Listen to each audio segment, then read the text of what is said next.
Hi, I'm Captain Dave from the Today channel. Today stands for Two Old Dudes in a Yacht. My wife Sharon and I moved to Traverse City, Michigan in June of 2020. We needed to get our 2017 Regal 53 Sport Coupe from the Chesapeake Bay in the Annapolis, Maryland area up to our new home on Lake Michigan's East Traverse Bay. This video documents that trip. As you can see from the map, we split the trip into two segments. The first segment gets us just north of Syracuse, New York, and the BREWERTON on the Erie Canal. The second is the route we took to the Great Lakes. Our Regal is equipped with two 550 horsepower Cummins diesels. We cruise at 20 knots, burning 36 gallons per hour. The boat also has a Seakeeper stabilizer, which came in very handy on certain portions of the trip. We're hoping that we will entertain you with this video and also provide some educational background on exactly what it takes to do a 1,500-mile trip like this. Not everything goes perfectly, and you have to be able to accommodate that.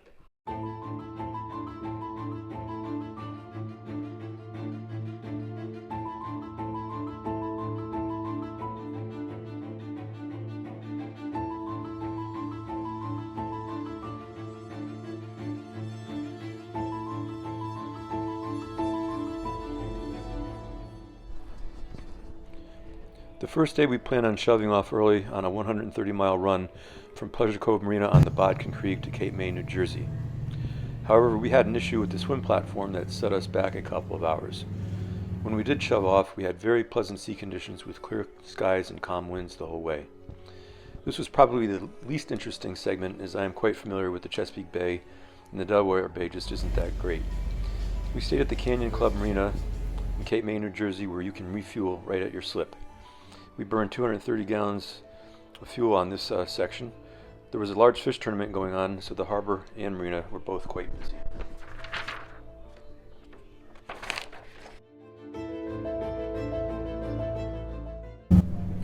The second day plan was to get out on the Atlantic Ocean and go to Staten Island, New York.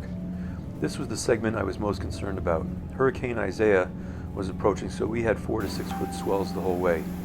Fortunately, the Seakeeper stabilizer kept the ride smooth, and the waves were mostly behind us. The Regal 53 is a great boat and handled these conditions extremely well. We refueled the next morning and had burned 240 gallons of diesel.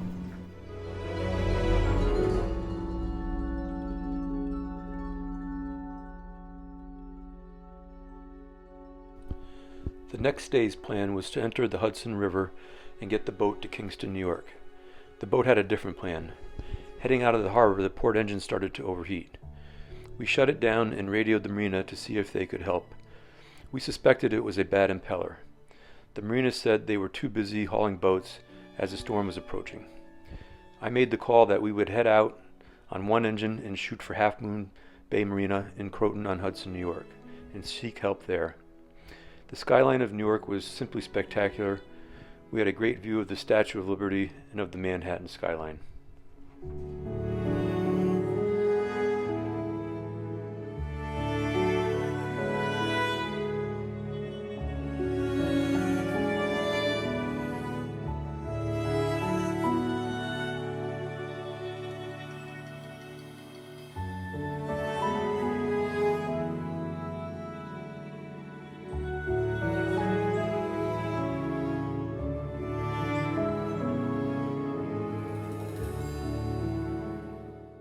As we left the George Washington Bridge and the Manhattan skyline in our wake, we continued up the very scenic Hudson River. Where we were raised in Connecticut, there was a saying, "He's being sent up the river," and Sing Sing Prison was just that place.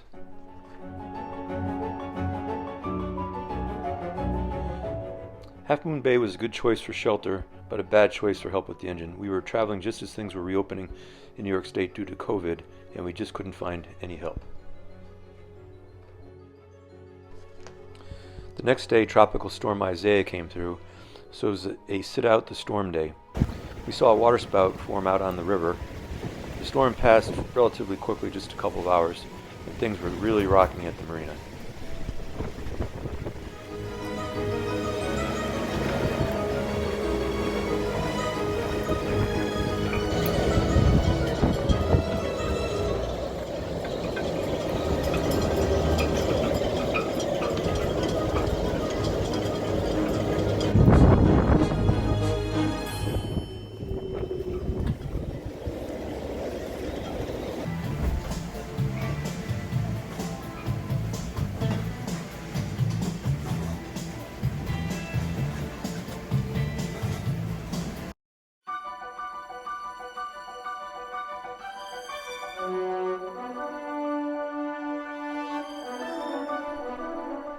Day 5, we were still on one engine heading to Kingston, New York. The weather was beautiful and the scenery continued to be amazing. Take the next minute or so to enjoy the sights, including the U.S. Military Academy at West Point.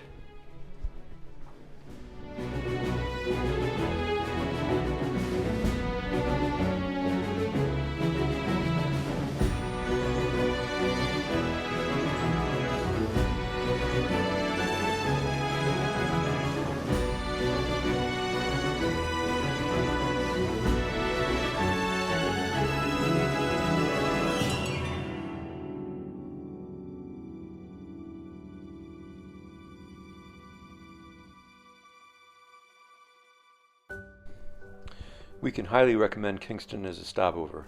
We stayed at the Hudson River Historical Museum dock. The town had provisions within walking distance, and it was really just a really nice little town.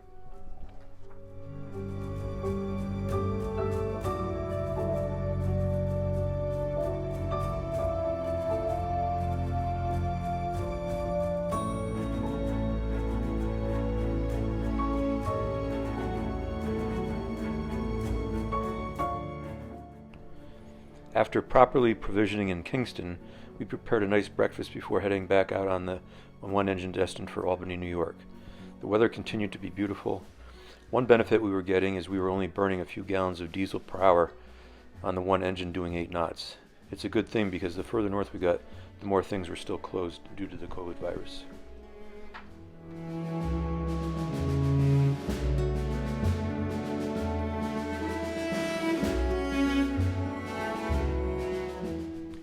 We spent the night at the Albany Yacht Club. Again, a really nice facility, a very good value. We had 50 amp power, plenty of dock space, and again, proximity to provisions if we needed it. It was a beautiful evening and a wonderful place to stay.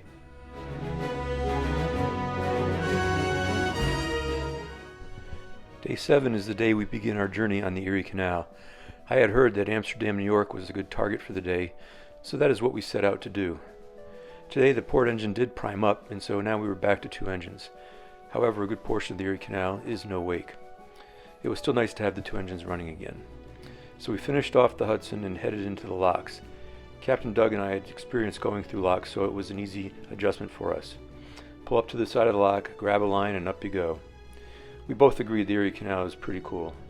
We were able to get wall space at the town docks, but they had not turned the electricity on. If they had, I would have considered this a very nice place to stop.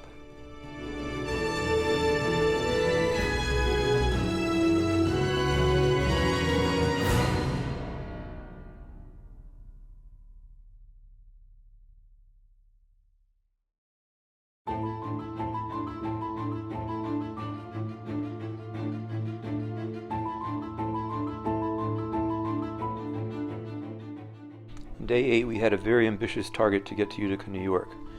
Both Doug and I lived in that area for a number of years, so we had made arrangements to stay at the town dock and meet up with some friends that night.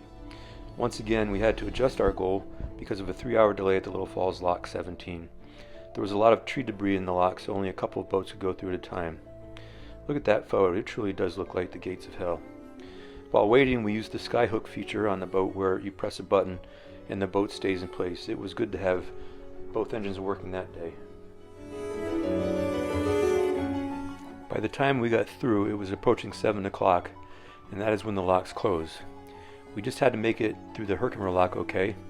We made a run for it, but the lockkeeper did not let us through, so we turned around and stayed in the Little Falls town dock. This turned out to be a great place to stay. For $25, we had a floating dock, 50 amp power, and proximity to a nice town. If you're going through the Erie Canal, stay in Little Falls, New York.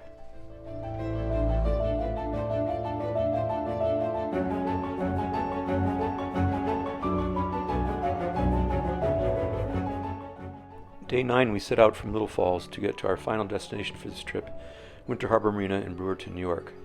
We did take time to stop in Utica to meet some friends and show them the boat. While we didn't get to see everyone we wanted, we truly appreciated those who did stop by. A couple of them actually drove to the next lock in Whitesboro to wish us bon voyage.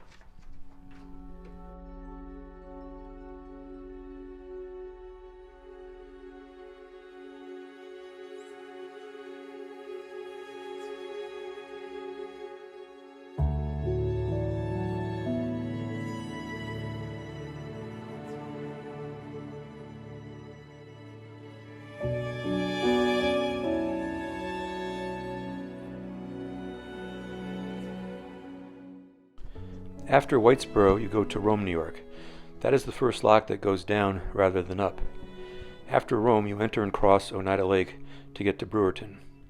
I chose Brewerton because they have inside heated storage and a good reputation for service, which I agree with. I also wanted the option to go up the Oswego Canal, across Lake Ontario, and into the Trent Severn Waterway in the spring. I was hoping by spring 2021 the Canadian border would be open so that we had that option. Well, that's a wrap for this portion of the trip. We got to Brewerton with a little over 100 gallons of diesel left. Thanks for joining us, and look for a video for the second trip coming soon.